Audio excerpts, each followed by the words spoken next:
सत श्री अकाल दोस्तों, Canadian immigration and oil centre Patiala तो मैं विक्रम। ਅੱਜ ਦੀ ਵੀਡੀਓ ਦਾ ਟੌਪਿਕ ਹੈ ਪਾਸਟ ਪਰਫੈਕਟ ਟੈਂਸ, ਜਿਹਦੇ ਅੰਦਰ ਅਸੀਂ ਸਿੱਖਾਂਗੇ ਕਿ ਇਹਦੇ ਅੰਦਰ ਨੈਗੇਟਿਵ ਟੈਂਸਿਸ ਕਿੱਦਾਂ ਬਣਾਉਣੇ ਨੇ ਔਰ ਇੰਟਰੋਗੇਟਿਵ ਸੈਂਟੈਂਸਿਸ ਕਿੱਦਾਂ ਬਣਾਉਣੇ। ਸਾਨੂੰ ਪਤਾ ਹੈ ਕਿ ਹਰੇਕ ਟੈਂਸ ਦੇ ਅੰਦਰ ਕੋਈ ਨਾ ਕੋਈ ਹੈਲਪਿੰਗ ਵਰਬ ਯੂਜ਼ ਕਰਦੇ ਆ ਔਰ ਉਹਦੇ ਅਕੋਰਡਿੰਗਲੀ ਵਰਬ ਦੀ ਫਾਰਮ ਯੂਜ਼ ਕਰਦੇ ਆ। ਸੋ ਜਦੋਂ ਅਸੀਂ ਅਫਰਮੇਟਿਵ ਟੈਂਸ ਬਣਾਉਂਦੇ ਸੀ ਪਾਸਟ ਪਰਫੈਕਟ ਦੇ ਅੰਦਰ, ਤਾਂ ਅਸੀਂ ਕੀ ਯੂਜ਼ ਕਰਦੇ ਸੀ ਹੈਲਪਿੰਗ ਵਰਬ ਦੇ ਤੌਰ ਤੇ ਹੈਡ। ਤਾਂ ਹੈਡ ਦੇ ਨਾਲ ਅਸੀਂ ਵਰਬ ਦੀ ਥਰਡ ਫਾਰਮ ਯੂਜ਼ ਕਰਦੇ ਸੀ। ਨੈਗੇਟਿਵ ਬਣਾਉਣਾ ਬਹੁਤ ਈਜ਼ੀ ਹੈ, ਸਾਨੂੰ ਪਤਾ ਹੈ कि ਅਸੀਂ ਹੈਲਪਿੰਗ ਵਰਬ ਦੇ ਨਾਲ ਕੀ ਹੈ ਨੋਟ ਵਰਡ ਹੈ ਜਿਹੜਾ ਯੂਜ਼ ਕਰਦੇ ਹਾਂ। ਆਪਾਂ ਇੱਥੇ ਵਰਡ ਯੂਜ਼ ਕਰਾਂਗੇ ਹੈਡ ਨੋਟ ਪਲੱਸ ਵਰਬ ਦੀ ਥਰਡ ਫਾਰਮ। ਇਸ ਤੋਂ ਪਹਿਲਾਂ ਮੈਂ ਤੁਹਾਡੇ ਨਾਲ ਗੱਲ ਕੀਤੀ ਸੀ ਲਾਸਟ ਵੀਡੀਓ 'ਚ ਕਿ ਜਿਹੜਾ ਪਾਸਟ ਪਰਫੈਕਟ ਟੈਂਸ ਹੈ ਉਸ ਟੈਂਸ ਦੇ ਵਿੱਚ ਹਮੇਸ਼ਾ ਅਸੀਂ ਦੋ ਸੈਂਟੈਂਸ ਦੇ ਪਾਰਟਸ ਹੁੰਦੇ ਨੇ ਜਿਨ੍ਹਾਂ ਨੂੰ ਕਨੈਕਟ ਕਰਦੇ ਹਾਂ। ਮੈਂ ਉਸ ਚੀਜ਼ ਨੂੰ ਅੱਜ ਰਿਵਾਈਜ਼ ਵੀ ਕਰਾਂਗਾ ਕਿਉਂਕਿ ਅਸੀਂ ਅੱਜ ਦੀ ਵੀਡੀਓ ਦੇ ਅੰਦਰ ਇਹ ਵੀ ਸਿੱਖਣਾ ਹੈ ਕਿ ਇੰਟਰੋਗੇਟਿਵ ਸੈਂਟੈਂਸ ਯਾਨੀ ਪ੍ਰਸ਼ਨਵਾਚਕ ਸੈਂਟੈਂਸਿਸ ਕਿਵੇਂ ਬਣਾਉਣੇ ਨੇ ਪਾਸਟ ਪਰਫੈਕਟ ਦੇ। ਸੋ ਐਗਜ਼ਾਮਪਲਸ ਆਲਰੇਡੀ ਲਿਖੀਆਂ ਹੋਈਆਂ ਨੇ, ਆਪਾਂ ਉਹਨਾਂ ਨਾਲ ਸਮਝਣ ਦੀ ਕੋਸ਼ਿਸ਼ ਕਰਦੇ ਹਾਂ ਕਿ ਕੀ ਕਨਸੈਪਟ ਹੈ ਇੰਟਰੋਗੇਟਿਵ ਦੇ। ਸੋ ਸਭ ਤੋਂ ਪਹਿਲਾਂ ਜੋ ਕਿ ਸਿੰਪਲ ਚੀਜ਼ ਹੈ ਨੈਗੇਟਿਵ, ਉਹਨੂੰ ਆਪਾਂ ਦੇਖਦੇ ਹਾਂ ਕਿਵੇਂ ਕਰਨਾ ਹੈ। ਤਾਂ ਐਗਜ਼ਾਮਪਲ ਹੈ she had just gone outside. ਮਤਲਬ ਜਸਟ ਗੋਨ ਆਊਟਸਾਈਡ ਦਾ ਮਤਲਬ ਹੈ ਕਿ ਕੋਈ ਐਕਸ਼ਨ ਹੈ ਜਿਹੜਾ ਹਜੇ ਕੁਝ ਸੈਕਿੰਡਸ ਪਹਿਲਾਂ ਹੋਇਆ ਹੀ ਹੈ, ਕੁਝ ਮੂਵਮੈਂਟ ਜਸਟ ਬਹੁਤ ਛੋਟੀ ਦੇਰ ਪਹਿਲਾਂ ਹੋਇਆ, ਥੋੜੀ ਜਿਹੀ ਦੇਰ ਪਹਿਲਾਂ ਹੋਇਆ। ਓਕੇ, ਤਾਂ ਇਹਦਾ ਮਤਲਬ ਹੈ she had just gone outside. ਇਹ ਸੈਂਟੈਂਸ ਦਾ ਇੱਕ ਹਿੱਸਾ ਹੈ when it started to rain। ਠੀਕ ਹੈ, ਵੀ ਉਹਨੇ ਬਾਹਰ ਗਈ ਸੀ ਜਦੋਂ ਮੀਂਹ ਪੈਣਾ ਸਟਾਰਟ ਹੋ ਗਿਆ।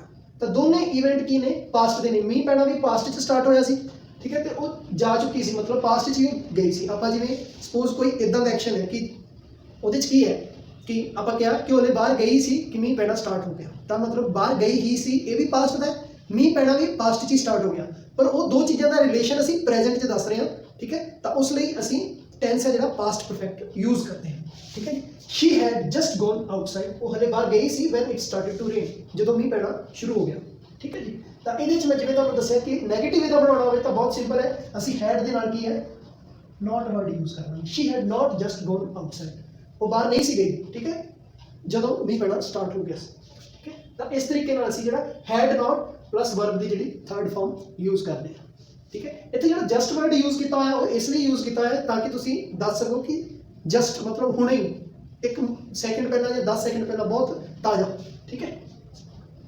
I have just received N email, ਮੈਨੂੰ ਹੁਣੇ ਬਸ ਇੱਕ ਈਮੇਲ ਆਈ ਹੈ, ਜਸਟ ਰਿਸੀਵਡ, ਹੁਣੇ ਇਹਦਾ ਮਤਲਬ ਹੈ, ਠੀਕ ਹੈ। ਤਾਂ ਇੱਕ ਵਾਰੀ ਆਪਾਂ ਸਾਰੇ ਜਿਹੜੇ ਐਗਜ਼ਾਮਪਲਸ ਲਿਖੇ ਇਹਨਾਂ ਨੂੰ ਨੈਗੇਟਿਵ 'ਚ ਕਨਵਰਟ ਕਰ ਲੈਂਦੇ ਹਾਂ, ਠੀਕ ਹੈ। She had met him before the party. ਤਾਂ ਆਪਾਂ ਗੱਲ ਕੀਤੀ ਸੀ ਪਾਸਟ ਦੇ ਅੰਦਰ, ਪਾਸਟ ਪਰਫੈਕਟ ਦੇ ਅੰਦਰ ਕੀ ਕਰਦੇ ਆ ਜਦੋਂ ਦੋ ਐਕਸ਼ਨਸ ਨੇ ਉਹਨਾਂ ਨੂੰ ਅਸੀਂ ਰਿਲੇਟ ਕਰਦੇ ਹਾਂ। ਕਈ ਵਾਰੀ ਕੀ ਹੁੰਦਾ ਹੈ ਅਸੀਂ ਇੱਕ ਐਕਸ਼ਨ ਨੂੰ ਕਿਸੇ ਟਾਈਮ ਦੀ ਹੈਲਪ ਨਾਲ ਵੀ ਰਿਲੇਟ ਕਰ ਸਕਦੇ ਹਾਂ। ਮਤਲਬ ਮੈਂ ਕਿਹਾ ਸੀ ਦੋ ਐਕਸ਼ਨ ਚਾਹੀਦੇ ਨੇ ਤਾਂ ਇੱਕ ਐਕਸ਼ਨ ਤਾਂ ਜ਼ਰੂਰੀ ਹੈ, ਪਰ ਦੂਸਰੇ ਐਕਸ਼ਨ ਦੀ ਥਾਂ ਤੇ ਅਸੀਂ ਕਈ ਵਾਰੀ ਕੀ ਹੈ ਟਾਈਮ ਦਾ ਰੈਫਰੈਂਸ ਵੀ ਲੈ ਲੈਂਦੇ ਹਾਂ। ਉਹ ਐਗਜ਼ਾਮਪਲ ਤੁਸੀਂ ਦੂਸਰੀ ਦੇਖੋ, she had met him before, ਠੀਕ ਹੈ, sorry she had met him. ਇੱਥੇ ਤੱਕ ਇੱਕ ਸੈਂਟੈਂਸ ਹੋ ਗਿਆ ਕਿ ਉਹ ਉਸ ਨੂੰ ਮਿਲ ਚੁੱਕੀ ਹੈ। ਪਰ ਹੁਣ ਇੱਥੇ ਦੂਸਰਾ ਦੇਖੋ ਕਿ ਤੁਸੀਂ ਬਿਫੋਰ ਦਾ ਪਾਰਟੀ, ਇਹ ਕੋਈ ਐਕਸ਼ਨ ਨਹੀਂ ਹੈ ਬਟ ਇਹ ਇੱਕ ਈਵੈਂਟ ਹੈ, ਤਾਂ ਅਸੀਂ ਕੀ ਐਕਸ਼ਨ ਨੂੰ ਈਵੈਂਟ ਦੇ ਨਾਲ ਵੀ ਰਿਲੇਟ ਕਰ ਸਕਦੇ ਹਾਂ। ਉੱਪਰਲੀ ਐਗਜ਼ਾਮਪਲ 'ਚ ਕੀ ਸੀਗਾ, ਦੋਨੋਂ ਐਕਸ਼ਨ ਨੇ, ਜਸਟ ਗੋਨ ਜਾਣਾ ਵੀ ਐਕਸ਼ਨ ਹੈ, ਸਟਾਰਟਡ ਟੂ ਰੇਨ ਮੀਂਹ ਦਾ ਪੈਣਾ ਵੀ ਐਕਸ਼ਨ ਹੈ। ਤਾਂ ਦੋਨੋਂ ਪਾਸਟ ਦੇ ਐਕਸ਼ਨ ਸੀ, ਉਹਨਾਂ ਨੂੰ ਅਸੀਂ ਰਿਲੇਟ ਕੀਤਾ ਸੀ। ਪਰ ਇੱਥੇ ਕੀ ਹੈ ਮਿਲਣਾ ਇੱਕ ਐਕਸ਼ਨ ਹੈ, ਬਿਫੋਰ ਦਾ ਪਾਰਟੀ ਮਤਲਬ ਪਾਰਟੀ ਕੀ ਹੈ ਹੁਣ ਕੋਈ ਐਕਸ਼ਨ ਨਹੀਂ ਹੈ, ਪਾਰਟੀ ਇੱਕ ਡਿਊਰੇਸ਼ਨ ਹੈ ਜਾਂ ਪਾਰਟੀ ਦਾ ਇੱਕ ਸਟਾਰਟਿੰਗ ਟਾਈਮ ਹੈ, ਇਹਨੂੰ ਈਵੈਂਟ ਜਾਂ ਟਾਈਮ ਨਾਲ ਅਸੀਂ ਰਿਲੇਟ ਕਰ ਸਕਦੇ ਹਾਂ। ਸ਼ੀ ਹੈਡ ਮੈਟ ਹਿਮ, ਉਸ ਨੂੰ ਮਿਲ ਚੁੱਕੀ ਸੀ ਬਿਫੋਰ ਦਾ ਪਾਰਟੀ, ਪਾਰਟੀ ਤੋਂ ਪਹਿਲਾਂ ਆਈ, ਠੀਕ ਹੈ। ਤਾਂ ਇਸ ਜਗ੍ਹਾ ਤੇ ਅਸੀਂ ਕੀ ਹੈ ਐਕਸ਼ਨ ਨੂੰ ਰਿਲੇਟ ਕਰ ਰਹੇ ਹਾਂ ਕਿਸੇ ਹੋਰ ਚੀਜ਼ ਨਾਲ, ਬਟ ਉਹ ਜਿਹੜੀ ਚੀਜ਼ ਹੈ ਦੂਸਰੀ ਉਹ ਐਕਸ਼ਨ ਨਹੀਂ ਹੈ, ਉਹ ਟਾਈਮ ਦਾ ਰੈਫਰੈਂਸ ਹੈ, ਠੀਕ ਹੈ। ਤਾਂ ਇਸ ਕੇਸ 'ਚ ਅਸੀਂ ਕੀ ਕਰਾਂਗੇ, ਜਿਹੜਾ ਇਹਨੂੰ ਨੈਗੇਟਿਵ ਕਨਵਰਟ ਕਰਨਾ ਹੈ ਉਹਦੇ 'ਚ ਕੀ ਹੈ ਅਸੀਂ ਐਕਸ਼ਨ ਦੇ ਨਾਲ ਹਮੇਸ਼ਾ ਨੋਟ ਵਰਡ ਯੂਜ਼ ਕਰਦੇ ਹਾਂ। ਸ਼ੀ ਹੈਡ ਨੋਟ ਮੈਟ ਹਿਮ, ਤਾਂ ਇੱਥੇ ਕੀ ਹੈ ਨੋਟ ਆ ਜਾਊਗਾ ਅਗਰ ਤੁਸੀਂ ਇਹਨੂੰ ਨੈਗੇਟਿਵ ਕਨਵਰਟ ਕਰਨਾ ਹੈ। ਸ਼ੀ ਹੈਡ ਨੋਟ ਮੈਟ ਹਿਮ, ਉਸ ਨੂੰ ਨਹੀਂ ਮਿਲੀ ਸੀ ਬਿਫੋਰ ਦਾ ਪਾਰਟੀ, ਪਾਰਟੀ ਤੋਂ ਪਹਿਲਾਂ ਉਸ ਨੂੰ ਨਹੀਂ ਮਿਲੀ ਸੀ, ਠੀਕ ਹੈ। ਨੈਕਸਟ ਦੇਖੋ, ਦ ਪਲੇਨ ਹੈਡ ਲੈਫਟ, ਜਹਾਜ਼ ਜਾ ਚੁੱਕਿਆ ਸੀ। ਤਾਂ ਜਹਾਜ਼ ਦਾ ਜਾਣਾ ਕੀ ਹੈ ਇਹ ਐਕਸ਼ਨ ਹੈ, ਇਹ ਲੈਫਟ ਕੀ ਹੈ ਇੱਥੇ ਐਕਸ਼ਨ ਹੈ। By the time I reached to the airport, ਜਦੋਂ ਤੱਕ ਮੈਂ ਹਵਾਈ ਅੱਡੇ ਤੇ ਪਹੁੰਚਿਆ, ਤਾਂ ਪਹੁੰਚਣਾ ਵੀ ਹੁਣ ਕੀ ਹੈ ਐਕਸ਼ਨ ਹੈ। ਤਾਂ ਇੱਥੇ ਵੀ ਤੁਸੀਂ ਕੀ ਦੇਖੋਗੇ ਇੱਕ ਪਾਸਟ ਦਾ ਐਕਸ਼ਨ ਦੂਸਰੇ ਪਾਸਟ ਦੇ ਐਕਸ਼ਨ ਨਾਲ ਰਿਲੇਸ਼ਨ ਬਣਾ ਰਿਹਾ, ਠੀਕ ਹੈ। ਮਤਲਬ ਕਿਸੇ ਪਾਸਟ ਦੇ ਐਕਸ਼ਨ ਨੂੰ ਅਸੀਂ ਦੱਸ ਰਹੇ ਹਾਂ, ਫਿਰ ਦੱਸਦੇ ਹਾਂ ਨਾਲ ਉਹਦੇ ਵੀ ਉਹ ਕਦੋਂ ਹੋਇਆ ਸੀ। ਤਾਂ ਉਹ ਦੱਸਣ ਲਈ ਕਦੋਂ ਹੋਇਆ ਸੀ ਆਪਾਂ ਟਾਈਮ ਵੀ ਯੂਜ਼ ਕਰ ਸਕਦੇ ਹਾਂ, ਠੀਕ ਹੈ, ਜਾਂ ਕੋਈ ਹੋਰ ਐਕਸ਼ਨ ਵੀ ਯੂਜ਼ ਕਰ ਸਕਦੇ ਜਿਹੜਾ ਪਾਸਟ ਦੇ ਟਾਈਮ 'ਚ ਹੋਇਆ ਸੀ। ਮੈਂ ਕਲੀਅਰ ਕਰਨ ਦੀ ਕੋਸ਼ਿਸ਼ ਕਰਦਾ ਦੁਬਾਰਾ। ਅਸੀਂ ਪਾਸਟ ਪਰਫੈਕਟ ਉਦੋਂ ਯੂਜ਼ ਕਰਦੇ ਹਾਂ ਜਦੋਂ ਕੋਈ ਇਵੈਂਟ ਹੈ ਜਿਹੜਾ ਪਾਸਟ 'ਚ ਕੰਪਲੀਟ ਹੋ ਚੁੱਕਿਆ, ਕੋਈ ਐਕਸ਼ਨ ਹੈ ਪਾਸਟ 'ਚ ਕੰਪਲੀਟ ਹੋ ਚੁੱਕਿਆ, ਬਟ ਉਸ ਐਕਸ਼ਨ ਨੂੰ ਅਸੀਂ ਕਿਸੇ ਹੋਰ ਐਕਸ਼ਨ ਨਾਲ ਵੀ ਰਿਲੇਟ ਕਰ ਸਕਦੇ ਹਾਂ, ਕਿਸੇ ਹੋਰ ਟਾਈਮ ਮੂਵਮੈਂਟ ਨਾਲ ਵੀ ਰਿਲੇਟ ਕਰ ਸਕਦੇ ਹਾਂ। ਠੀਕ ਹੈ ਜੀ। ਤਾਂ ਇਸ ਜਗ੍ਹਾ ਤੇ ਤੁਸੀਂ ਦੇਖੋਗੇ ਟਾਈਮ ਦੇ ਮੂਵਮੈਂਟ ਨਾਲ ਰਿਲੇਟ ਕੀਤਾ ਹੋਇਆ ਕਿ before the party, she had met him before the party, ਉਸ ਨੂੰ ਮਿਲ ਚੁੱਕੀ ਸੀ, ਮਤਲਬ ਕਿ ਐਕਸ਼ਨ ਸੀ। ਤਾਂ ਇੱਥੇ ਆਪਾਂ ਜੇ ਦੱਸਣਾ ਕਦੋਂ ਮਿਲੀ ਸੀ ਤਾਂ ਆਪਾਂ ਕਹਿੰਦਾ ਬਿਫੋਰ ਦਾ ਪਾਰਟੀ। ਠੀਕ ਹੈ। ਜਾਂ ਤੁਸੀਂ ਜੇ ਇਸੇ ਜਗ੍ਹਾ ਤੇ ਆਪਾਂ ਸਪੋਜ਼ ਕੋਈ ਦੂਸਰਾ ਐਕਸ਼ਨ ਵੀ ਲਾਉਣਾ ਹੋਵੇ ਤਾਂ ਆਪਾਂ ਇਹਦਾ ਦੂਸਰੀ ਐਗਜ਼ਾਮਪਲ ਕਹਿ ਸਕਦੇ ਹਾਂ, ਬਿਫੋਰ ਆਈ ਅਰਾਈਵਡ, ਬਿਫੋਰ ਆਈ ਅਰਾਈਵਡ। ਹੁਣ ਇੱਥੇ ਦੇਖੋ ਕੀ, ਸ਼ੀ ਹੈਡ ਮੈਟ ਹਿਮ, ਉਸ ਨੂੰ ਮਿਲ ਚੁੱਕੀ ਸੀ ਬਿਫੋਰ ਆਈ ਅਰਾਈਵਡ, ਮੇਰੇ ਪਹੁੰਚਣ ਤੋਂ ਪਹਿਲਾਂ। ਤਾਂ ਆ ਜਿਹੜੀ ਦੂਸਰੀ ਐਗਜ਼ਾਮਪਲ ਤੁਸੀਂ ਦੇਖ ਰਹੇ ਹੋ, ਦੂਸਰੀ ਐਗਜ਼ਾਮਪਲ ਦੇਖ ਰਹੇ ਹੋ, ਇਹਦੇ 'ਚ ਕੀ ਹੈ, ਇਸ ਐਕਸ਼ਨ ਨੂੰ ਅਸੀਂ ਦੂਸਰੇ ਐਕਸ਼ਨ ਨਾਲ ਰਿਲੇਟ ਕੀਤਾ। ਬਟ ਉੱਪਰਲੀ ਐਗਜ਼ਾਮਪਲ ਜੋ ਤੁਸੀਂ ਦੇਖ ਰਹੇ ਹੋ ਇਹਦੇ 'ਚ ਕੀ ਅਸੀਂ ਇਸ ਐਕਸ਼ਨ ਨੂੰ ਰਿਲੇਟ ਕੀਤਾ ਪਰ ਟਾਈਮ ਦੀ ਹੈਲਪ ਨਾਲ ਰਿਲੇਟ ਕੀਤਾ, ਬਿਫੋਰ ਦਾ ਪਾਰਟੀ। ਠੀਕ ਹੈ ਜੀ। ਤਾਂ ਦੂਸਰੀ ਐਗਜ਼ਾਮਪਲ ਜਿਹੜੀ ਪਲੇਨ ਵਾਲੀ, ਇਹਦੇ 'ਚ ਕੀ ਹੈ ਦੇਖੋ, ਇਹਦੇ 'ਚ ਵੀ ਦੋ ਐਕਸ਼ਨਸ ਨੂੰ ਅਸੀਂ ਰਿਲੇਟ ਕਰ ਰਹੇ ਹਾਂ, ਜਿਹੜੇ ਕਿ ਪਾਸਟ 'ਚ ਲਾਈ ਕਰਦੇ ਨੇ, ਪਾਸਟ ਦੇ ਹਿੱਸੇ ਨੇ। Sorry, the plane had left, plane ਜਾ ਚੁੱਕਿਆ ਸੀ, by the time I reached to the airport, ਜਦੋਂ ਤੱਕ ਮੈਂ ਹਵਾਈ ਅੱਡੇ ਤੇ ਪਹੁੰਚਿਆ। ਤਾਂ ਇਹਨੂੰ ਅੱਗੇ ਨੈਗੇਟਿਵ ਕਨਵਰਟ ਕਰਨਾ ਹੈ ਤਾਂ ਅਸੀਂ ਕੀ ਕਰਾਂਗੇ, ਜਿਹੜਾ ਕੰਪਲੀਟ ਹੋ ਚੁੱਕਿਆ ਐਕਸ਼ਨ ਉੱਥੇ ਨਾਟ ਇਨਸਰਟ ਕਰਾਂਗੇ, ਯਾਨੀ ਹੈਡ ਦੇ ਨਾਲ ਨਾਟ ਇਨਸਰਟ ਕਰਾਂਗੇ। ਠੀਕ ਹੈ। ਦ ਪਲੇਨ ਹੈਡ ਨਾਟ ਲੈਫਟ, ਜਹਾਜ਼ ਅਜੇ ਤੱਕ ਗਿਆ ਨਹੀਂ ਸੀ, ਬਾਈ ਦਾ ਟਾਈਮ, ਜਦੋਂ ਤੱਕ ਆਈ ਰੀਚਡ ਟੂ ਦਾ 에ਅਰਪੋਰਟ। ਠੀਕ ਹੈ। ਜਦੋਂ ਤੱਕ ਮੈਂ ਹਵਾਈ ਅੱਡੇ ਤੇ ਪਹੁੰਚਿਆ ਜਹਾਜ਼ ਅਜੇ ਨਹੀਂ ਸੀ। ਓਕੇ। ਇਸ ਤੋਂ ਬਾਅਦ ਦ ਟੀਚਰ ਆਸਕਡ, ਟੀਚਰ ਨੇ ਪੁੱਛਿਆ ਸੀ if we had studied for the exam. ਤਾਂ ਇਹਦੇ 'ਚ ਅਸੀਂ ਨੈਗੇਟਿਵ ਬਣਾਉਣ ਲਈ ਕੀ ਕਰਾਂਗੇ, ਟੀਚਰ ਨੇ ਪੁੱਛਿਆ ਕਿ ਅਸੀਂ ਐਗਜ਼ਾਮ ਲਈ ਪੜ੍ਹ ਚੁੱਕੇ ਹਾਂ, ਮਤਲਬ ਐਗਜ਼ਾਮ ਲਈ ਤਿਆਰ ਹਾਂ। ਤਾਂ ਇਹਦੇ 'ਚ ਜਿਹੜਾ ਅਸੀਂ ਨਾਟ ਇਨਸਰਟ ਕਰਾਂਗੇ, ਇੱਥੇ ਯੂਜ਼ ਕਰਾਂਗੇ ਹੈਡ ਨਾਟ। ਟੀਚਰ ਆਸਕਡ, ਠੀਕ ਹੈ, ਟੀਚਰ ਨੇ ਪੁੱਛਿਆ ਸੀ if we had not studied for the exam, ਕਿ ਤੁਸੀਂ ਐਗਜ਼ਾਮ ਲਈ ਨਹੀਂ ਪੜ੍ਹੇ ਹੋ, ਤਾਂ ਇਸ ਜਗ੍ਹਾ ਤੇ ਅਸੀਂ ਨਾਟ ਵਰਡ ਜਿਹੜਾ ਇਨਸਰਟ ਕਰਾਂਗੇ।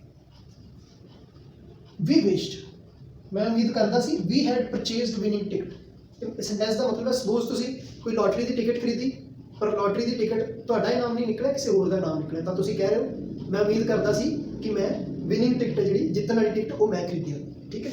ਤਾਂ ਵੀ ਵਿਸ਼ਡ, ਮੈਂ ਉਮੀਦ ਕਰਦਾ ਸੀ, ਵੀ ਹੈਡ ਪਰਚੇਜ਼ਡ ਵਿਨਿੰਗ ਟਿਕਟ। ਤਾਂ ਇੱਥੇ ਜਿਹੜਾ ਐਕਸ਼ਨ ਹੈ ਉਹ ਇਹ ਵਾਲਾ ਜਿਹੜਾ ਪਾਸਟ ਪਰਫੈਕਟ ਨੂੰ ਰਿਪਰੈਜ਼ੈਂਟ ਕਰ ਰਿਹਾ ਹੈ, ਵੀ ਹੈਡ ਪਰਚੇਜ਼ਡ, ਮਤਲਬ ਇੱਥੇ ਹੈਡ ਆਪਣੇ ਕੋਲ ਵਰਬ ਦੀ ਥਰਡ ਫਾਰਮ ਹੈ। ਤਾਂ ਅਸੀਂ ਅਗਰ ਪਾਸਟ ਪਰਫੈਕਟ ਦਾ ਨੈਗੇਟਿਵ ਬਣਾਉਣਾ ਹੈ ਤਾਂ ਜਿੱਥੇ ਪਾਸਟ ਪਰਫੈਕਟ ਦਾ ਅਫਰਮੇਟਿਵ ਲਾਈ ਕਰ ਰਿਹਾ ਉਸ ਜਗ੍ਹਾ ਨੂੰ ਬਣਾਵਾਂਗੇ, ਵੀ ਹੈਡ ਨਾਟ।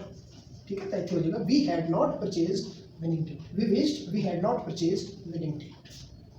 ਆਈ ਵਿਸ਼ਡ, ਮੈਂ ਉਮੀਦ ਕਰਦਾ ਸੀ, I had told the truth, ਕਿ ਮੈਂ ਸੱਚ ਦੱਸ ਦਿੱਤਾ ਹੁੰਦਾ। ਓਕੇ। ਤਾਂ ਇੱਥੇ ਦੇਖੋ ਕੀ ਹੈ, ਆਈ ਵਿਸ਼ਡ, ਇਹ ਵੀ ਇੱਕ ਐਕਸ਼ਨ ਹੈ। ਠੀਕ ਹੈ।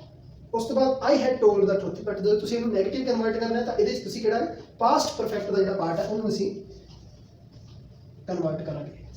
ਓਕੇ। ਹੁਣ ਗੱਲ ਕਰਦੇ ਹਾਂ ਕਿ ਜਿਹੜਾ ਤੁਸੀਂ ਪਾਸਟ ਪਰਫੈਕਟ ਟੈਂਸ ਹੈ, ਇਹਨੂੰ ਕੀ ਹੈ, ਯੂਜ਼ ਕਦੋਂ ਕਦੋਂ ਕਰਦੇ ਹੋ ਆਪਾਂ। ਦੋ ਗੱਲਾਂ ਤਾਂ ਅਸੀਂ ਆਲਰੇਡੀ ਕਰ ਚੁੱਕੇ ਹਾਂ, ਮਤਲਬ ਜਦੋਂ ਦੋ ਐਕਸ਼ਨਸ ਜਿਹੜੇ ਪਾਸਟ ਦੇ ਨੇ ਉਹਨਾਂ ਦੇ ਵਿੱਚ ਤੁਸੀਂ ਰਿਲੇਸ਼ਨ ਬਣਾਉਣਾ ਹੈ ਤਾਂ ਤੁਸੀਂ ਪਾਸਟ ਪਰਫੈਕਟ ਯੂਜ਼ ਕਰ ਸਕਦੇ ਹੋ। ਇਹ ਦਾ ਸਹੀ ਰੂਪ ਹੈ, ਯਾਨੀ ਪਾਸਟ ਪਰਫੈਕਟ ਲਈ ਹਮੇਸ਼ਾ ਜਿਹੜਾ ਸੈਂਟੈਂਸ ਹੈ ਉਹਦੇ ਦੋ ਪਾਰਟ ਹੋਣਗੇ, ਤਾਂ ਇਸ ਕੇਸ ਅਸੀਂ ਯੂਜ਼ ਕਰ ਸਕਦੇ ਹਾਂ। ਦੂਸਰਾ ਕੇਸ ਹੈ ਪਾਸਟ ਪਰਫੈਕਟ ਉਦੋਂ ਯੂਜ਼ ਕਰ ਸਕਦੇ ਹੋ ਜਦੋਂ ਕਿਸੇ ਐਕਸ਼ਨ ਦਾ ਤੁਸੀਂ ਕਿਸੇ ਹੋਰ ਪਾਸਟ ਦੇ ਟਾਈਮ ਨਾਲ ਸੰਬੰਧ ਬਣਾਉਣਾ ਹੈ। ਠੀਕ ਹੈ। ਇਹ ਅਸੀਂ ਆਲਰੇਡੀ ਡਿਸਕਸ ਕਰ ਚੁੱਕੇ ਹਾਂ। ਰੂਲਸ ਤੁਹਾਨੂੰ ਪਤਾ ਨੇ ਆਲਰੇਡੀ, ਹੈਡ ਦੇ ਨਾਲ ਵਰਬ ਦੀ ਥਰਡ ਫਾਰਮ, ਨੈਗੇਟਿਵ ਬਣਾ ਰਹੇ ਹੋ ਤਾਂ ਹੈਡ ਨਾਟ ਦੇ ਨਾਲ ਵਰਬ ਦੀ ਥਰਡ ਫਾਰਮ। ਹਾਂਜੀ। ਦੂਸਰਾ ਯੂਜ਼ ਜਿਹਦੀ ਮੈਂ ਪਹਿਲਾਂ ਗੱਲ ਕਰਨੀ ਚਾਹਾਂਗਾ ਉਹ ਹੈ ਜਦੋਂ ਤੁਸੀਂ ਡਿਸਸੈਟਿਸਫੈਕਸ਼ਨ ਸ਼ੋਅ ਕਰਨੀ ਹੈ ਆਪਣੇ ਕਿਸੇ ਪਾਸਟ ਇਵੈਂਟ ਲਈ। ਉਹਦੇ ਲਈ ਐਗਜ਼ਾਮਪਲਸ ਦੇਖੋ, ਵੀ ਵਿਸ਼ਡ, ਮੈਂ ਉਮੀਦ ਕਰਦਾ ਸੀ, ਵੀ ਹੈਡ ਪਰਚੇਜ਼ਡ ਵਿਨਿੰਗ ਟਿਕਟ। ਇਹ ਹੈਗੀ ਡਿਸਸੈਟਿਸਫੈਕਸ਼ਨ, ਮਤਲਬ ਕਾਸ਼ ਮੈਂ ਜਿੱਤਣ ਵਾਲੀ ਟਿਕਟ ਮੈਂ ਖਰੀਦੀ ਹੁੰਦੀ, ਇਸ ਤਰੀਕੇ ਨਾਲ, ਮਤਲਬ ਉਹ ਹੋਈ ਨਹੀਂ ਚੀਜ਼ ਰਿਐਲਿਟੀ 'ਚ, ਬਟ ਇਸ ਕਰਕੇ ਤੁਸੀਂ ਜਿਹੜਾ ਪਾਸਟ 'ਚ ਐਕਸ਼ਨ ਕੀਤਾ ਉਹਦੇ ਨਾਲ ਡਿਸਸੈਟਿਸਫਾਈਡ ਹੋ, ਸੰਤੁਸ਼ਟ ਨਹੀਂ ਹੈਗੇ। ਠੀਕ ਹੈ। ਤਾਂ ਅਸੀਂ ਕੀ ਹੈ, ਵੀ ਵਿਸ਼ਡ, ਇਹਨਾਂ ਨੂੰ ਜਿਹੜੇ ਸੈਂਟੈਂਸਿਸ ਨੇ ਜਦੋਂ ਤੁਸੀਂ ਡਿਸਸੈਟਿਸਫੈਕਸ਼ਨ ਵਿਦ ਪਾਸਟ ਸ਼ੋਅ ਕਰਦੇ ਹੋ, ਪਾਸਟ ਦੇ ਨਾਲ ਅਸੰਤੁਸ਼ਟੀ ਸ਼ੋਅ ਕਰਦੇ ਹੋ, ਤਾਂ ਉਸ ਕੇਸ 'ਚ ਕੀ ਕਰਦੇ ਹਾਂ ਅਸੀਂ, ਪਾਸਟ ਪਰਫੈਕਟ ਯੂਜ਼ ਕਰਦੇ ਹਾਂ। ਜਿਵੇਂ ਇੱਥੇ ਦੋ ਐਗਜ਼ਾਮਪਲਸ ਨੇ, ਵੀ ਵਿਸ਼ਡ, ਮੈਂ ਉਮੀਦ ਕਰਦਾ ਸੀ ਅਸੀਂ ਜਿੱਤਣ ਵਾਲੀ ਟਿਕਟ ਅਸੀਂ ਖਰੀਦੀ ਹੁੰਦੀ। ਠੀਕ ਹੈ। ਦੂਸਰੀ ਐਗਜ਼ਾਮਪਲ ਹੈ ਆਈ ਵਿਸ਼ਡ, ਮੈਂ ਉਮੀਦ ਕਰਦਾ ਸੀ ਕਿ ਮੈਂ ਉਹਨਾਂ ਨੂੰ ਸੱਚ ਦੱਸ ਦਿੱਤਾ ਹੁੰਦਾ, ਆਈ ਹੈਡ ਟੋਲਡ ਦਾ ਟਰੁਥ। ਤਾਂ ਇਹ ਦੋਨੋਂ ਕੀ ਨੇ, ਡਿਸਸੈਟਿਸਫੈਕਸ਼ਨ ਵਿਦ ਪਾਸਟ ਨੇ। ਮਤਲਬ ਜਦੋਂ ਤੁਸੀਂ ਆਪਣਾ ਕੋਈ ਪਾਸਟ ਦੇ ਇਵੈਂਟ ਇਦਾਂ ਦਾ ਸੋਚਦੇ ਹੋ ਵੀ ਯਾਰ ਕਾਸ਼ ਕਿ ਮੈਂ ਚੀਜ਼ ਨਾ ਕੀਤੀ ਹੁੰਦੀ ਜਾਂ ਮੈਂ ਇਹ ਚੀਜ਼ ਕਰ ਲਈ ਹੁੰਦੀ, ਤਾਂ ਉੱਦਾਂ ਦੇ ਕੇਸਿਸ ਲਈ ਅਸੀਂ ਪਾਸਟ ਪਰਫੈਕਟ ਹੈ ਜਿਹੜਾ यूज़ कर सकते हैं। ठीक है जी। अगर मैं गल करा इंटैरोगेटिव किहड़े-किहड़े केसेस च बना सकते हैं असीं, ਤਾਂ इंटैरोगेटिव बनाउण लई पास्ट परफेक्ट थोड़ा डिफिकल्ट काम है। तुहानूं देखना पेगा सब तो पहला ये जिहड़ा डिससैटिस्फैक्शन वाला सेंटेंसिस ने इन्हां नूं जदों असीं इंटैरोगेटिव बनाउने आ तां असीं पास्ट परफेक्ट च नहीं बना सकदे। ठीक है, ਤਾਂ इस लैसन च मतलब मैं ये कवर नहीं करांगा क्योंकि इहनूं किसी होर तरीके नाल भी कर सकते हैं ਜਾਂ इन्हां नूं एक तो वध तरीके नाल भी कर सकते हैं। ਤਾਂ इन्हां नूं असीं जो डिससैटिस्फैक्शन विद पास्ट वाले सेंटेंसिस ने उन्हां नूं असीं पास्ट परफेक्ट च इंटैरोगेटिव नहीं बना सकते।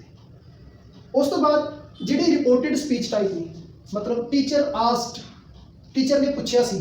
ठीक है, ये एक तरह की मतलब रिपोर्ट देनी ਤੁਸੀਂ मतलब ਕਿਸੇ ਨੂੰ ਦੱਸ ਰਹੇ ਹੋ ਕਿ टीचर ने ਪੁੱਛਿਆ ਸੀ ਵੀ ਅਸੀਂ एग्जाम ਲਈ ਪੜ੍ਹੇ ਹੋਏ ਆ ਜਾਂ ਨਹੀਂ ਪੜ੍ਹੇ ਹੋਏ, if we had studied for exam. ठीक है, मतलब ਇਹ ਸਾਰਾ ਕੁਝ ਜਿਹੜਾ ਪਾਸਟ 'ਚ ਹੋ ਚੁੱਕਿਆ ਹੈ ਤਾਂ ਇਹਦੇ ਬਾਰੇ ਤੁਸੀਂ ਕਿਸੇ ਹੋਰ ਨੂੰ ਦੱਸ ਰਹੇ ਹੋ, ਇੱਕ ਤਰ੍ਹਾਂ ਦੀ ਰਿਪੋर्ट ਦੇ ਰਹੇ ਹੋ। ठीक है, ਰਿਪੋਰਟਡ ਸਪੀਚ ਵੀ ਨੇ ਜਿਹੜੇ ਉਹ ਵੀ डिससैटिस्फैक्शन विद पास्ट वाली स्टाइल ਚ ਆਉਂਦੇ ਨੇ। ਇਹਨੂੰ ਵੀ ਅਸੀਂ ਪਾਸਟ ਪਰਫੈਕਟ ਦੀ ਹੈਲਪ ਨਾਲ ਪਾਸਟ ਪਰਫੈਕਟ ਦੀ ਹੈਲਪ ਨਾਲ ਇੰਟੈਰੋਗੇਟਿਵ ਚ ਕਨਵਰਟ ਨਹੀਂ ਕਰਾਂਗੇ। ਉਹਦਾ ਰੀਜ਼ਨ ਕੀ ਹੈ, ਇਹਨੂੰ ਵੀ ਅਸੀਂ ਇੱਕ ਤੋਂ ਵੱਧ ਸਟਾਈਲ ਨਾਲ ਕਨਵਰਟ ਕਰ ਸਕਦੇ ਹਾਂ ਜੋ ਅਸੀਂ ਆਉਣ ਵਾਲੇ ਲੈਸਨਸ 'ਚ ਕਰਾਂਗੇ। ਉਹਦਾ ਰੀਜ਼ਨ ਕੀ ਹੈ, ਕਿਉਂਕਿ ਇਹ ਨਰੇਸ਼ਨ ਦਾ ਪਾਰਟ ਹੈ। ਨਰੇਸ਼ਨ ਆਉਣ ਵਾਲੇ ਲੈਸਨ 'ਚ ਅਸੀਂ ਸਮਝਾਂਗੇ। ਤਾਂ ਅਸੀਂ ਕਿਹੜੇ ਚੀਜ਼ਾਂ ਨੂੰ ਇੰਟੈਰੋਗੇਟਿਵ 'ਚ ਕਨਵਰਟ ਕਰ ਸਕਦੇ ਹਾਂ, ਉਹ ਹੈਗੇ ਨੇ ਇਹ ਵਾਲੇ 3 ਸੈਂਟੈਂਸਿਸ ਜਿਹਦੇ ਅੰਦਰ ਤੁਸੀਂ 2 ਪਾਸਟ ਦੇ ਇਵੈਂਟਸ ਨੂੰ ਰਿਲੇਟ ਕਰ ਰਹੇ ਹੋ ਜਾਂ ਕਿਸੇ ਪਾਸਟ ਦੇ ਇਵੈਂਟ ਨੂੰ ਕਿਸੇ टाइम की हेल्प ਨਾਲ रिलेट कर रहे हो। तो इन्हों आप कन्वर्ट करते हैं इंटैरोगेटिव च। She had not just gone outside when it started to rain. Okay, तो इतने मैं जो नैगेटिव सेंटेंस है इनू करांगा इंटैरोगेटिव च। तो आपां नूं पता है इंटैरोगेटिव च की है हैल्पिंग वर्ब ते जिहड़ा सब्जैक्ट है ये अपनी पोजीशन ने एक दूसरे नाल चेंज कर लेंगे। तो हो जाऊगा ये had she not gone, had she not just gone outside। ਤਾਂ ਅਸੀਂ ਪਾਸਟ ਪਰਫੈਕਟ ਦੀ ਗੱਲ ਕਰ ਰਹੇ ਹਾਂ, ਪਾਸਟ ਪਰਫੈਕਟ ਦਾ ਇੰਟੈਰੋਗੇਟਿਵ ਕਨਵਰਟ ਕਰਨੀ। ਤਾਂ ਜਿਹੜੀ ਜਗ੍ਹਾ ਤੇ ਪਾਸਟ ਪਰਫੈਕਟ ਦਾ ਸਟਾਈਲ ਹੈਗਾ ਉਸੇ ਨੂੰ ਅਸੀਂ ਕਨਵਰਟ ਕਰਾਂਗੇ, ਦੂਸਰੇ ਨੂੰ ਨਹੀਂ ਛੱਡਾਂਗੇ। ਦੇਖੋ ਤੁਸੀਂ ਇੱਥੇ ਸਿਰਫ ਤੁਹਾਡਾ ਸੈਂਟੈਂਸ ਦਾ ਜਿਹੜਾ ਪਹਿਲਾ ਹਿੱਸਾ ਹੈ ਇਹਦੇ 'ਚ ਕੀ ਹੈ, ਪਾਸਟ ਪਰਫੈਕਟ ਸਾਨੂੰ ਲੱਭ ਰਿਹਾ ਕਿ ਇਹਦੇ 'ਚ ਹੈਡ ਵੀ ਲੱਗਿਆ ਹੋਇਆ, ਨॉट ਤੇ ਵਰਬ ਦੀ ਥਰਡ ਫਾਰਮ ਲੱਗੀ। ਤਾਂ ਇਹਨੂੰ ਅਸੀਂ ਕਨਵਰਟ ਕਰ ਲਾਂਗੇ had she not just gone outside. दूसरा सारा इतना ही रहूगा, ए वाले सेंटेंस में ਅਸੀਂ नहीं छेड़ सकते when it started to rain। ठीक है, क्योंकि ये पास्ट परफेक्ट है ही नहीं, ਅਸੀਂ ਇਹਦੇ ਪਾਸਟ ਪਰਫੈਕਟ ਦਾ ਇੰਟੈਰੋਗੇਟਿਵ ਨਹੀਂ ਬਣਾਵਾਂਗੇ, ਇਹਨੂੰ as it is he affirmative ਦੇ ਤੌਰ ਤੇ ਛੱਡ ਦਾਂਗੇ। ਠੀਕ, दूसरी एग्जांपल देनी है। दूसरी एग्जांपल देनी है she had not met him before the party। ये हैगा नेगेटिव। नेगेटिव आप ऑलरेडी ऊपर कन्वर्ट कर चुके हैं, तो इत्थे मैं की है अफर्मेटिव ਨੂੰ ਕਨਵਰਟ ਕਰਨਾ। ਤਾਂ ਇਹਦੇ 'ਚ ਵੀ ਅਗੇਨ ਕੀ ਹੈ, ਤੁਹਾਡਾ ਹੈਲਪਿੰਗ ਵਰਬ ਤੇ ਜਿਹੜਾ ਸਬਜੈਕਟ ਹੈ ਇਹ ਇੱਕ ਦੂਸਰੇ ਦੀ ਜਗ੍ਹਾ ਤੇ ਆ ਜਾਣਗੇ। ਠੀਕ ਹੈ, ਤਾਂ ਹੋਊਗਾ ਕਿ हैड शी met him ਕਿ ਉਸ ਨੂੰ ਮਿਲ ਚੁੱਕੀ ਸੀ before the party, before the party ਕਿ ਉਸ ਨੂੰ ਪਾਰਟੀ ਤੋਂ ਪਹਿਲਾਂ ਮਿਲ ਚੁੱਕੀ ਸੀ। ਤਾਂ ਇਹਦੇ 'ਚ ਵੀ ਅਸੀਂ ਕਿ ਜਿਹੜਾ ਐਕਸ਼ਨ ਹੈ ਇਹਦੇ 'ਚ ਤਾਂ ਇੱਕੋ ਹੀ ਐਕਸ਼ਨ, ਤਾਂ ਐਕਸ਼ਨ ਨੂੰ ਵੀ ਅਸੀਂ ਇੰਟੈਰੋਗੇਟਿਵ ਕਨਵਰਟ ਕਰਦੇ ਹਾਂ। plane had left by the time I reached to the airport। ਤਾਂ ਹੁਣ ਇਸ ਜਗ੍ਹਾ ਤੇ ਦੇਖੋ, अगर मैं इनू भी की रखा अफर्मेटिव सेंटेंस रखा, इस जगह पे देखो पास्ट परफेक्ट, इस जगह पे तो पास्ट परफेक्ट है ही नहीं क्योंकि ना इस पास्ट सेंटेंस च हैड है ना वर्ब दी थर्ड फॉर्म। ठीक है, बट इस जगह पे हैगा पास्ट परफेक्ट। तो ਅਸੀਂ ਇਹਨੂੰ ਕਨਵਰਟ ਕਰਾਂਗੇ इंटैरोगेटिव च। Had the plane. ओके, ਹੁਣ ਇੱਥੇ द प्लेन एक पूरा सब्जेक्ट है, 2 वर्ड्स ਦਾ सब्जेक्ट है। ਤਾਂ ਇਹਨੇ हैड प्लेन ਦੀ ਜਗ੍ਹਾ ਲਈ और द प्लेन है ਜਿਹੜਾ हैड ਦੀ ਜਗ੍ਹਾ ਤੇ ਆ ਗਿਆ। मतलब सब्जेक्ट है ਜਿਹੜਾ ਉਹਦੇ ਨਾਲ आर्टिकल लगा, सब्जेक्ट तक ला प्लेन ही है ना, प्लेन बारे गल हो रही है, पर प्लेन एक खास नाउन है। ठीक है, प्रॉपर नाउन है, तो ਇਹਦੇ ਨਾਲ ਸਾਨੂੰ आर्टिकल द आर्टिकल लगा है। हैड द प्लेन लेफ्ट ये बन के ਜਦੋਂ ਇਹਨਾਂ ਨੇ पोजीशन चेंज कर दी। हैड द प्लेन लेफ्ट कि प्लेन जा चुकिया सी कदों, by the time I reached to the airport. ठीक है, by the time I reached to the airport। okay, so overview ਕੀ ਹੈ ਇਸ ਵੀਡੀਓ ਦਾ। ਪਹਿਲਾਂ ਤਾਂ ਅਸੀਂ ਦੇਖਿਆ ਕਿ ਜਿਹੜਾ ਪਾਸਟ ਪਰਫੈਕਟ ਹੈ ਉਹਨੂੰ ਯੂਜ਼ ਕਿਵੇਂ ਕਰਨਾ ਹੈ। ਯੂਜ਼ 'ਚ ਕੀ ਹੈ, ਜਦੋਂ ਪਾਸਟ ਦੇ ਤੁਹਾਡੇ 2 ਇਵੈਂਟਸ ਹੋ ਜਾਣ, ਠੀਕ ਹੈ, ਕਿ ਦੋਨੋਂ ਇਵੈਂਟਸ ਪਾਸਟ ਨਾਲ ਰਿਲੇਟਡ ਨੇ, ਤਾਂ ਉਹਨਾਂ 'ਚ ਅਸੀਂ ਕੀ ਹੈ ਪਾਸਟ ਪਰਫੈਕਟ ਯੂਜ਼ ਕਰਦੇ ਹਾਂ ਸੈਂਟੈਂਸ 'ਚ। ਇੱਕ ਇਵੈਂਟ ਨੂੰ ਅਸੀਂ ਪਾਸਟ ਪਰਫੈਕਟ ਨਾਲ ਰਿਪਰੈਜ਼ੈਂਟ ਕਰਾਂਗੇ ਔਰ ਦੂਸਰੇ ਨੂੰ ਪਾਸਟ ਇਨਡੈਫੀਨਿਟ ਨਾਲ ਰਿਪਰੈਜ਼ੈਂਟ ਕਰਾਂਗੇ। ਇਹ ਤਾਂ ਹੋ ਗਿਆ ਜਦੋਂ 2 ਐਕਸ਼ਨਸ ਦੀ ਗੱਲ ਹੋਵੇ। ਕਈ ਵਾਰ ਕੀ ਹੁੰਦਾ, ਦੂਸਰੇ ਐਕਸ਼ਨ ਦੀ ਥਾਂ ਤੇ ਸਿਰਫ ਕੋਈ ਇੱਕ ਟਾਈਮ ਮੂਵਮੈਂਟ ਹੋ ਜਾਂਦੀ, ਜਿਵੇਂ ਇੱਥੇ ਪਾਰਟੀ। ठीक है, तो उस जगह पे भी ਅਸੀਂ ਕੀ ਹੈ ਪਾਸਟ ਪਰਫੈਕਟ ਯੂਜ਼ ਕਰਾਂਗੇ ਆਪਣੀ ਗੱਲ ਕਹਿਣ ਲਈ। ਠੀਕ ਹੈ, दूसरा एग्जाम्पल सीगा पास्ट परफेक्ट कदों यूज़ करना है, ਜਦੋਂ ਤੁਸੀਂ ਆਪਣੇ ਪਾਸਟ ਦੇ ਕਿਸੇ ਐਕਸਪੀਰੀਅੰਸ ਨਾਲ ਸੰਤੁਸ਼ਟ ਨਹੀਂ ਹੈਗੇ, ਖੁਸ਼ ਨਹੀਂ ਹੈਗੇ, ਉਸ ਕੇਸ ਵੀ ਅਸੀਂ ਜਿਵੇਂ I wished I had prepared for my exam, ਮੈਂ ਉਮੀਦ ਕਰਦਾ ਸੀ ਕਿ ਮੈਂ ਆਪਣੇ ਐਗਜ਼ਾਮ ਦੀ ਤਿਆਰੀ ਕੀਤੀ ਹੁੰਦੀ, ਠੀਕ ਹੈ, ਬਟ ਤੁਸੀਂ ਇਹ ਪਾਸਟ 'ਚ ਨਹੀਂ ਕਰ ਸਕੇ ਤਾਂ ਤੁਸੀਂ ਖੁਸ਼ ਨਹੀਂ ਹੈ ਆਪਣੇ ਪਾਸਟ ਦੇ ਐਕਟ ਤੋਂ, ਉਸ ਕੇਸ 'ਚ ਅਸੀਂ ਕੀ ਹੈ ਪਾਸਟ ਪਰਫੈਕਟ ਯੂਜ਼ ਕੀਤਾ ਜਦੋਂ ਤੁਹਾਡਾ ਡਿਸਸੈਟਿਸਫੈਕਸ਼ਨ ਹੈ ਵਿਦ ਦਾ ਪਾਸਟ। ਓਕੇ, ਇਹ ਵਾਲੇ ਸੈਂਟੈਂਸ ਨੂੰ ਜਿਹੜੇ ਡਿਸਸੈਟਿਸਫੈਕਸ਼ਨ ਵਿਦ ਪਾਸਟ ਵਾਲੇ ਨੇ ਇਹਨੂੰ ਅਸੀਂ ਇੰਟਰੋਗੇਟਿਵ 'ਚ ਨਹੀਂ ਕਨਵਰਟ ਕਰਾਂਗੇ ਪਾਸਟ ਪਰਫੈਕਟ ਦੀ ਹੈਲਪ ਨਾਲ। ਔਰ ਦੂਸਰਾ ਜਿਹੜਾ ਰਿਪੋਰਟਡ ਸਪੀਚ ਵਾਲਾ ਤੁਹਾਡਾ ਸਟਾਈਲ ਹੈ, ਮਤਲਬ ਕੋਈ ਗੱਲ ਪਾਸਟ 'ਚ ਹੋ ਗਈ ਤੁਸੀਂ ਫਿਰ ਉਹਨੂੰ ਦੁਬਾਰਾ ਦੱਸ ਰਹੇ ਹੋ, ਦ ਟੀਚਰ ਆਸਕਡ, ਜਿਵੇਂ ਇੱਥੇ ਪੁੱਛਿਆ ਹੈ, ਮਤਲਬ ਇਹ ਗੱਲ ਟੀਚਰ ਨੇ ਪੁੱਛਿਆ ਸੀ, ਉਹੀ ਚੀਜ਼ ਤੁਸੀਂ ਕਿਸੇ ਨੂੰ ਦੱਸ ਰਹੇ ਹੋ ਕਿ ਟੀਚਰ ਨੇ ਮੈਨੂੰ ਪੁੱਛਿਆ ਸੀ ਕਿ ਤੁਸੀਂ ਐਗਜ਼ਾਮ ਲਈ ਪ੍ਰੀਪੇਅਰ ਕੀਤਾ, ਤੁਸੀਂ ਐਕਚੁਅਲ 'ਚ ਤਾਂ ਨਹੀਂ ਪੁੱਛ ਰਹੇ ਉਹਨੂੰ, ਬਟ ਜਿਹੜੀ ਚੀਜ਼ ਟੀਚਰ ਨੇ ਪੁੱਛੀ ਸੀ ਉਹ ਚੀਜ਼ ਤੁਸੀਂ ਉਹਨੂੰ ਅੱਗੇ ਰਿਪੋਰਟ ਕਰ ਰਹੇ ਹੋ, ਅੱਗੇ ਦੱਸ ਰਹੇ ਹੋ, ਉਹਨੂੰ ਕਹਿੰਦੇ ਨੇ ਰਿਪੋਰਟਡ ਸਪੀਚ। ਇਹਨਾਂ ਨੂੰ ਵੀ ਸਿਰਫ ਅਸੀਂ ਨੈਗੇਟਿਵ 'ਚ ਕਨਵਰਟ ਕਰ ਸਕਦੇ ਹਾਂ, ਇੰਟਰੋਗੇਟਿਵ 'ਚ ਪਾਸਟ ਪਰਫੈਕਟ ਦੀ ਹੈਲਪ ਨਾਲ ਨਹੀਂ ਕਨਵਰਟ ਕਰਾਂਗੇ। ਰੀਜ਼ਨ ਕੀ ਹੈ? ਕਿਉਂਕਿ ਇਹਨਾਂ 'ਚ ਇੱਕ ਤੋਂ ਜ਼ਿਆਦਾ ਰੂਲਸ ਨੇ ਜਿਹੜੇ ਅਪਲਾਈ ਹੁੰਦੇ ਨੇ, ਉਹ ਰੂਲ ਅਸੀਂ ਸਿੱਖਾਂਗੇ ਜਦੋਂ ਅਸੀਂ ਨਰੇਸ਼ਨ ਸਿੱਖਾਂਗੇ। ਮੈਂ ਉਮੀਦ ਕਰਦਾ ਇਹ ਵਾਲਾ ਕਨਸੈਪਟ ਤੁਹਾਨੂੰ ਜ਼ਰੂਰ ਹੈਲਪਫੁਲ ਹੋਊਗਾ, ਥੋੜਾ ਟਫ ਲੱਗ ਸਕਦਾ, ਬਟ ਕਮੈਂਟ ਸੈਕਸ਼ਨਸ 'ਚ ਜ਼ਰੂਰ ਦੱਸੋ ਕਿ ਅਗਰ ਤੁਹਾਨੂੰ ਜ਼ਰੂਰਤ ਹੈ ਮੈਂ ਇਸ ਟੌਪਿਕ ਨੂੰ ਹੋਰ ਕਵਰ ਕਰਾਂ। ਸੋ ਵੀਡੀਓ ਲਾਈਕ ਕਰ ਦਿਓ, ਸ਼ੇਅਰ ਜ਼ਰੂਰ ਕਰ ਦਿਓ ਉਹਨਾਂ ਦੋਸਤਾਂ ਨਾਲ ਜਿਹੜੇ ਇੰਗਲਿਸ਼ ਸਿੱਖਣਾ ਚਾਹੁੰਦੇ ਨੇ ਔਰ ਵਧੀਆ ਤਰੀਕੇ ਨਾਲ ਸਿੱਖਣਾ ਚਾਹੁੰਦੇ ਨੇ। Thank you for watching this video.